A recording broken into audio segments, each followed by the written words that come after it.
Y acá estamos con Eduardo Levi Yeyati, ¿lo dije bien? Perfecto. Doctor en Economía, escritor, director del área de Desarrollo Económico del CIPEC. Adelante, Cortines. Eduardo, la primera pregunta como para ubicarnos. ¿Hay un modelo o es una serie de medidas que tuvieron suerte, como dicen algunos? Si hay un modelo, ¿qué le está pasando hoy? Mira, en lo económico estamos hablando. En general en economía es muy difícil encontrar países en donde vos tengas un plan deliberado que se siga paso a paso, salvo economías centralizadas. Hay un modelo chino, ciertamente, claro. Y hay un modelo soviético, pero en la mayoría de las economías de mercado lo que sucede es que las cosas van sucediendo de alguna forma y uno después las trata de analizar y al analizarlas las simplifica y las resignifica. Sí. Entonces, a posteriori uno puede contar que en realidad lo que queríamos hacer era esto o aquello, pero muchas de las medidas que nosotros vemos hoy, que son emblemáticas del modelo, dólar alto, licuación de pasivos, retenciones, son cosas que surgieron en el medio de la crisis. Para salir de la crisis, digamos. Claro. Medidas defensivas, te diría accidentales, o sea, te estaban llenando el arco de goles y de alguna forma te tenías que defender. Entonces ponías retenciones porque necesitabas los dólares y necesitabas recursos fiscales. Y que fueron tomadas, ya te digo, en el albor de la crisis, pero aparte en 2 meses, enero y febrero del 2002. O sea que, si que aclarémoslo, por las dudas que la gente se ha olvidado, no son de Néstor Kirchner ni de Cristina Kirchner, digamos. No, porque la vida empezó en 2003, ¿viste? Uno puede utilizar, no, está bien, pero uno puede utilizar, digámoslo así, el crédito de Kirchner, pero también de Lavagna, por ejemplo, que fue como el punto de continuidad de esas medidas, fue sumarse o montarse a estas medidas para de alguna forma potenciar el envión que estas medidas le causaron. No fueron los inventores, pero fueron, si se quiere, los ejecutores, la implementaron, las cuidaron de alguna forma. O sea que no hay paternidad, pero ciertamente hubo una decisión política de seguir en una cierta línea. Pero más que un modelo, insisto, fue, si se quiere, la reacción, ¿dónde quedamos nosotros después de la crisis? ¿Y hoy cómo estamos en eso? O sea, esas medidas siguen por lo pronto. Han seguido. Sí, no ha habido mucho cambio, ¿no? En ese modelo. En realidad, si querés, la parte esencial del modelo radicó en aspectos que no fueron tan enfatizados porque no son tan populares, pero fundamentalmente en una licuación muy dramática de los pasivos públicos y privados. O sea, gran parte del boom de inversión que tuviste sin crédito, por ejemplo, después de la crisis, que es algo, te digo, un patrón muy común en otras salidas de crisis emergentes. No es que nosotros somos distintos en esto, sino que lo hicimos de manera más pronunciada. Pero, por eso, mucha de la inversión que tuviste del despegue acelerado se debió a que limpiaste los balances de las empresas, transferiste mucha riqueza a aquellas familias de altos recursos que estaban largas en dólares, si se quiere. O sea, que habían ahorrado en dólares durante la crisis y de pronto cuando vino la devaluación tenían mucho dinero para comprar muchas casas, por ejemplo. Ahora, mi pregunta es lo siguiente. A los gurúes económicos que decían que el dólar iba a estar a 8 pesos y que la economía se iba a derrumbar y que iba a ser todo un desastre, digo, ¿qué les pasó? Bueno, siguen ahí. Ninguno decía que iba a estar, pocos decían que iban a estar a 8 pesos. Decían que era un escenario extremo y lo decían a principios del año 2002 cuando no estaba claro para qué lado iba la economía. Mucha gente pensaba efectivamente que no había una demanda por el peso, que el peso iba a desaparecer después de 10 años de convertibilidad. El error fue, pensaron que todo iba a desaparecer. Algunos pensaron en el país, fundamentalmente pensaron en el peso. La gente decía, lo único que sostiene el peso es la paridad con el dólar.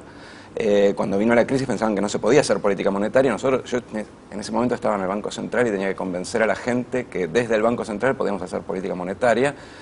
El contraargumento era, nadie quiere un peso, salvo que valga un dólar.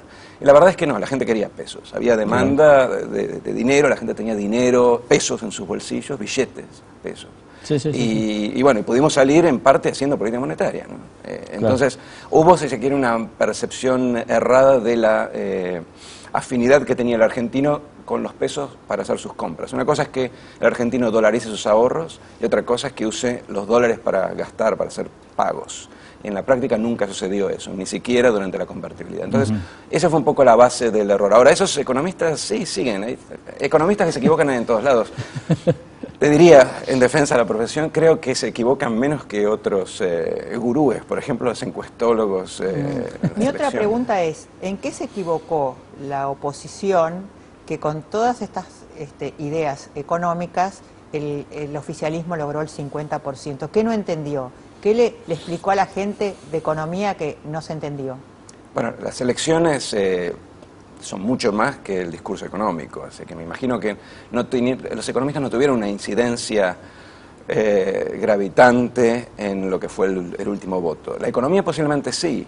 Claro. La verdad es que cuando uno está bien, aquí en todas partes del mundo, cuando uno está bien tiende a votar la continuidad porque uno tiende a asociar la situación actual con la persona que está llevando a cabo las políticas nacionales. Es difícil disociar esto de que esto es por pura suerte. ¿No crees la teoría Violcati de que la vida es un plasma, un LCD y un poco de Tinelli? No, eso no es una teoría, o sea, que no lo analicemos como tal. Tampoco quiero analizar a Violcati, no creo que ese sea el punto. No, el punto acá es que sí es cierto que la gente, después de haber sido golpeada, sobre todo gente en países como Argentina, después de haber sido golpeada con tantos ciclos y tantas crisis, es natural que en un periodo donde esté bien sea más aversa al cambio, sobre todo porque, honestamente, ni la oposición mostró, hasta ahora al menos, una alternativa de que puede liderar un cambio positivo, ni el gobierno ha mostrado que no puede manejar situaciones de crisis. O sea, hasta ahora la evidencia, por más que uno pueda argumentar que tuvieron suerte, que tuvieron márgenes, que fueron beneficiados por la salida de la crisis, lo que sea, la evidencia inmediata que percibe la gente es que el gobierno más o menos está haciendo las cosas bien y no encuentra una razón fuerte para cambiar. De vuelta, pongamos perspectiva en eso. La misma sensación surgía después de la crisis del tequila en el 95 con el voto a Menem. Yo no estoy equiparando al gobierno con Menem, pero digo, la gente tiende a asociar resultados positivos con quien lo está gestionando. Eso es que natural. La puede pilotear es digamos, por ahora. El desafío de la oposición es no tanto debilitar la posición del gobierno, sino mostrar que puede hacer algo distinto, algo mejor. Pero es bien difícil en una situación de bonanza económica. Esto es, el flanco tal vez más débil y más evidente, que es la inflación, todavía no es un problema serio para el común de los argentinos. Yo creo que la inflación es problema. O por lo menos mentalmente, digo. La inflación es problema, el gobierno ha sabido de alguna forma suavizar el efecto mediante transferencias, sobre todo de los hogares más humildes. Pero aparte hay un punto que hay que tener en cuenta que creo que es importante para entender la diferencia de Argentina con el resto de los países. En Brasil una inflación del 7% es problemática y Dilma sale a expresar de manera abierta su preocupación por una inflación del 6,5%. ¿Por qué? Porque el electorado en Brasil y en toda Latinoamérica asocia alta inflación con recesión, pérdida de trabajo, nivel de actividad bajo. En Argentina era así hasta, diría, hace 10 años. Las últimas 2 observaciones que nosotros tuvimos de cambios en la inflación fueron exactamente al revés. Tuvimos deflación durante la crisis de la recesión del 2000-2001 y tuvimos crecimiento inflacionario en los últimos años. Entonces la gente, creo que, de vuelta, es imposible criticar la percepción de la gente porque tampoco es obvio que sea distinto, pero la gente asocia la reducción de la inflación con menor crecimiento. Y entonces toma la inflación como un costo del crecimiento y de ese modo de alguna forma tolera esto. Y ese es el discurso que ha sabido interpretar el gobierno, porque se la pasa diciendo que los que proponen frenar la economía quieren la recesión. Sí, bueno, y la oposición no ha sabido explicar o convencer a la gente de que se puede frenar la inflación sin reducir el crecimiento, ni ha sabido explicar, por ejemplo, que este nivel de inflación hoy a futuro muy probablemente no esté asociado con este nivel de crecimiento. O sea que el crecimiento inflacionario tiene como un límite. Estamos llegando a ese y estos aumentos, ¿no? Porque lo que también hay es un constante, como hay paritarias, hay aumentos de salarios constantemente. ¿Esto no compensa la inflación? Bueno, justamente, en gran medida lo que decía, el gobierno ha logrado suavizar esto manteniendo los salarios reales más o menos estables. De vuelta, salarios reales formales. El salario real informal se ha deteriorado. Pero de todas formas se ha deteriorado de manera leve. Tampoco es tan duro. ¿Por qué? Porque con el crecimiento uno puede hacer lo siguiente, puede mantener el salario real, o sea, aumentarlo en términos nominales, mantenerlo par y paso con la inflación, y a la vez garantizar una rentabilidad empresaria, porque el crecimiento significa que ese mismo salario produce más. Entonces, de alguna forma, al mantener el salario real constante, uno deja que el aumento de productividad o el plus de facturación, si se quiera, vaya al empresario. Y por lo tanto, de alguna forma, este modelo de crecimiento puede dejar a todos más o menos satisfechos. El problema es que con este modelo y un crecimiento del 2-3% es un poco más difícil hacer esa distribución. Por eso digo, este modelo se basa fundamentalmente en crecimientos por arriba del 5%, que son bastante complicados de mantener, sobre todo en una situación mundial que ya no es tan favorable. Claro, eso te iba a decir, de cara al futuro, tenemos 2 minutos para terminar el programa, pero digamos, de cara al futuro, ¿qué debería hacer el gobierno para que, por ejemplo, para que la crisis internacional no pegue tan fuerte y sobre todo para potenciar aún más los resultados? Porque cada vez que uno le dice al gobierno, podrías hacer un poquito de sintonía fina, dicen, vos sos destituyente, digamos. Y a lo mejor, en lugar de crecer, podría mantener ese crecimiento. Con menos inflación y con más integración social, lo más no importante. creo que puedan mantener un crecimiento al 8%. No, seguro Pero que no, sí claro. es cierto que tenés márgenes que todavía no has utilizado. Entre el 3 y el 8 hay un margen grande, digo. Yo creo que un 5 o 6% en esta situación es maravilloso. Creo que Claro. Brasil no puede crecer al 5 o 6% en este contexto. Claro. Creo que hay un margen que no han utilizado, insisto, que es lo que llamaría el margen externo.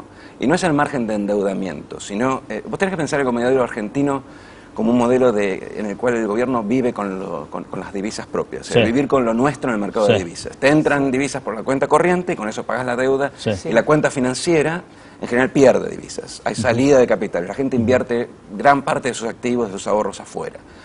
Hay muchísimo dinero argentino afuera. Sí. Entonces, en el medio de una crisis, cuando los activos de reserva, el dólar, los bonos del Tesoro americano están en duda, tenemos todo este dinero afuera percibiendo Nada. un interés Claro. negativo en muchos casos, o cero.